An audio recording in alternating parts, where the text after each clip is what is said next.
Donc c'est la fin de l'heure offerte par le contribuable. Nous avons plus qu'un quart d'heure. Est-ce que vous voulez tuer les commerçants jusqu'au bout? Parce que là, franchement, ça fait rire certaines, mais en tout cas, la difficulté est réelle. Il suffit de se rendre compte sur le nombre de fonds de commerce ou pas de portes en vente sur la commune de Sanary. Ce n'est pas des ventes choisies, c'est des ventes des fois sous liquidation judiciaire. Donc c'est grave, c'est-à-dire que là, les gens n'ont pas le temps matériel de pouvoir faire leurs courses à Sanary sans devoir acquitter un partenaire. C'est donc la fin de l'heure offerte, je l'ai dit. C'est embêtant aujourd'hui, puisque par rapport à la concurrence qui peut s'exercer par rapport, je pense, aux centres commerciaux où le stationnement est gratuit, là, aujourd'hui, malheureusement, j'ai bien peur que ça soit une situation qui va être difficile et que nous allons avoir une baisse de fréquentation notable de nos parcs payants, malheureusement. Et de toute manière, il n'y a plus de stationnement quasiment gratuit à Sanary. Les moindres rues sont aujourd'hui soit on empêche le stationnement, soit ça va devenir payant. Donc c'est une très mauvaise nouvelle, à la fois pour le Sanarien et je pense aussi à nos amis commerçants. S'il y a d'autres remarques, d'autres questions? Oui. Allez. En ce qui concerne le quart d'heure gracieux très gentiment accordé par la mairie pour les mamans qui doivent déposer les enfants à l'école, donc à la limite, bon, quand il fait un temps relativement clément, je dirais que c'est envisageable. Sinon, je mets toutes les mamans au défi, en plein hiver, de sortir les enfants de la voiture, de garer le véhicule, partir en courant, amener le petit dans la classe, ouvrir le blouson, repartir, remonter dans la voiture, tout ça en moins de 15 minutes. Je trouve que c'est profondément scandaleux. Indépendamment du fait que vous supprimez la première heure gratuite, je constate, au vu de toutes les délibérations, d'ailleurs du début du Conseil, les Sanariens ne sont pas... Donc je vais simplement faire un résumé synthétique, Madame Aubert. Nous souhaitons restaurer donc la gratuité, j'insiste bien sur ce mot, gratuité donc de la première heure de stationnement dans tous les parcs payants de la ville, et d'autre part d'instaurer, puisque là il s'agit d'une création, la gratuité pour tout stationnement inférieur à 6 heures du parking de l'Esplanade à compter du 1er octobre et pour une durée de 6 mois chaque année. C'est votre délibération. Monsieur Georges, je vous écoute. Oui, nous demandons que les deux votes soient séparés, donc il y a un vote sur le rétablissement de la gratuité de la première heure de stationnement, parce que quand ça a été présenté au conseil municipal, nous estimons que nous nous sommes fait flouer dans la mesure où à la question posée, on nous a dit c'est impossible, c'est illégal d'avoir une heure gratuite. Donc on a voté, nous on est pour la légalité, donc autant cette question me paraît claire dans mon esprit, c'est-à-dire que nous sommes pour le rétablissement de ce qui était avant. Deuxièmement, l'autre partie par contre est une mesure nouvelle, et je pense qu'il serait raisonnable d'en faire une évaluation financière claire, parce que bien entendu, comme toujours, il faut équilibrer les comptes. Voilà, donc je demande à ce qu'il y ait deux votes différents. Bien, nous demandons des services, Monsieur Georges. D'abord, petite précision, vous l'avez écrit dans le prochain livre. Alors, je me suis dit peut-être que je ne me suis pas entendu parler. Alors on est allé visionner, je ne vous ai jamais dit que la première heure gratuite ou offerte n'était pas légale. Oui. Non mais j'ai l'enregistrement, je vais le vérifier, ne vous cassez pas la tête. Si, je vais vérifier. Donc, ceci c'est pas grave, ça aurait pu m'arriver. La deuxième heure, totalement. La deuxième heure offerte, si on avait fait payer la première heure et on voulait offrir la deuxième heure, ça c'était totalement impossible. Donc, je voudrais m'adresser à M. Thomas. J'ai reçu votre projet de délibération et vous savez que normalement, quand il y a une délibération qui est faite et qu'elle affecte les budgets de la commune, il faut indiquer combien ça coûte et où on trouve les sous. Oui. Et oui. Si vous faites plus payer le parking du 1er octobre au 1er, je ne sais plus combien, on manquez des sous. Il va manquer des sous pour équilibrer le budget. Je vous pose la question, M. Thomas, où trouvez-vous les sous? Alors je m'étais bien sûr préparé, parce que je vous disais c'était évident que vous alliez me poser cette question. Donc tout simplement, le budget stationnement est excédentaire. Donc j'ai repris le compte administratif 2014, par exemple sur la section de fonctionnement, nous sommes excédentaires de 780 094 €. C'est-à-dire que les usagers surpayent en fait leur de stationnement à l'époque de ce montant-là. Le résultat cumulé sur 2014, ce sont vos chiffres, donc je ne les invente pas, c'est vous qui les avez calculés.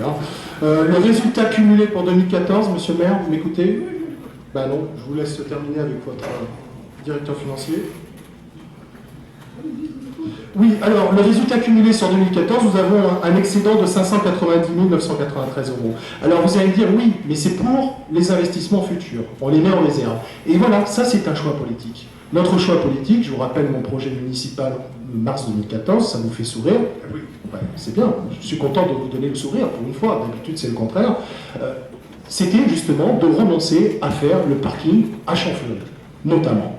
Donc effectivement cet argent-là, c'est-à-dire l'acquisition du terrain, la construction du parking, nous ne le faisons pas. Donc on peut effectivement ne pas maintenir en réserve un certain nombre de fonds que vous avez déjà immobilisés pour ces travaux futurs. C'est toute la différence, c'est un choix politique. Bien. C'est un choix politique que j'ai affiché au moment des élections, qui a été validé par les électeurs. Donc je n'ai pas un chèque en blanc, j'ai un chèque sur l'engagement. Donc, ceci étant dit. Vous n'aviez pas parlé de la suppression de l'heure gratuite au moment des élections. Si vous voulez bien, madame, perdre cette habitude de perdre votre sang-froid et de me laisser aller au bout. Moi, je ne vous interromps pas, même si ce que vous me dites ne me paraît pas vraiment intéressant. Ça y est. Elle a quoi? Elle est incapable de se maîtriser plus de 2 minutes. Je vous demande de rester correct, monsieur le Je suis très correct, je dis qu'elle est incapable de se maîtriser plus de 2 minutes.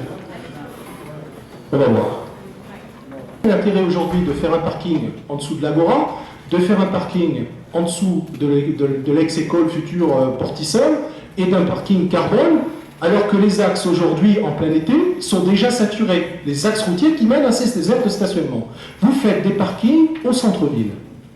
C'était la pensée du XXe siècle.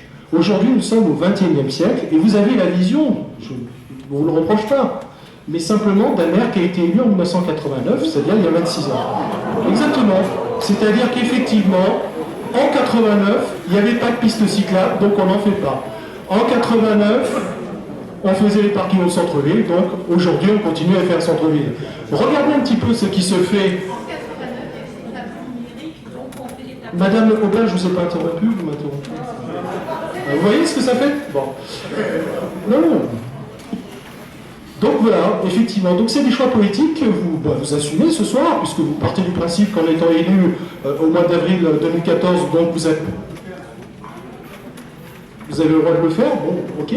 Nous avons une vision différente, et donc le déséquilibre financier que vous annoncez aujourd'hui, tout simplement, il n'existe pas aujourd'hui avec notre proposition, puisque justement, on ne met pas en réserve, et surtout on utilise ce que nous avons déjà dans l'escarcelle, justement, pour financer ça. D'autre part, vous avez également rendu payant un certain nombre de stationnements sur nos plages, donc ça fait des recettes supplémentaires. Ces recettes supplémentaires, vous les avez, je pense que vous avez déjà une vision, puisqu'on est quand même presque à la fin septembre, donc vous savez combien vous avez encaissé. Donc, de me dire que ça fait une perte de 2 millions d'euros, j'aimerais que vous me communiquiez tout simplement votre étude, afin que je puisse voir effectivement si c'est réel. Je veux bien vous croire, mais vous me pardonnerez, je veux quand même assez vérifier vos chiffres. Oui, monsieur Février ? Voilà, donc c'est tout à fait possible. Regardez ce qui se passe dans les villes autour de nous, que ça soit sur Sifour, que ça soit sur Bandol, et même aller jusqu'à Saint-Cyr. Eh bien, justement. Et oui, regardez, donc vous avez toujours la gratuité, soit de la première heure, soit beaucoup plus, sur certaines communes qui nous entourent. Je vous remercie. Non, c'est fini, après on s'arrête. Non, mais on va voter après. Non, mais j'ai pas... Écoutez, alors allez-y parler, je vous laisse parler, allez. Alors, super, je vais faire très très vite. Vous parlez du fait que certaines communes risquent d'être sanctionnées en n'appliquant pas la loi. Donc je vous rappelle quand même que ce n'est pas une obligation. Alors, on a l'obligation de facturer au quart d'heure. Par contre, maintenir la gratuité, ça, c'est pas une obligation qui est prévue par les textes. Ça, c'est le premier point. Le deuxième point, de manière plus générale, les Samariens sont excédés de vous voir leur faire les poches. Vous leur faites les poches à la plage, vous leur faites les poches dans les parkings, vous faites les poches des parents qui amènent les enfants à l'école, vous leur faites les poches sur les impôts en faisant croire qu'ils n'ont pas d'augmentation d'impôts parce que vous les votez au niveau intercommunal et après vous arrivez ici et vous dites je n'augmente pas les impôts. Les commerçants aussi se font faire les poches parce que tous ces gens qui ne vont pas payer le parking, qui ne vont pas aller faire leurs courses, qui ne vont pas aller manger au restaurant, mais tout ça, c'est un manque à gagner pour tout le monde. Alors, certes, vous avez des contraintes budgétaires, mais vous ne pouvez pas systématiquement reporter la responsabilité de vos choix politiques sur M. Hamon, sur l'État, sur Pierre, Paul et Jacques. Voilà, c'est tout ce que je voulais dire.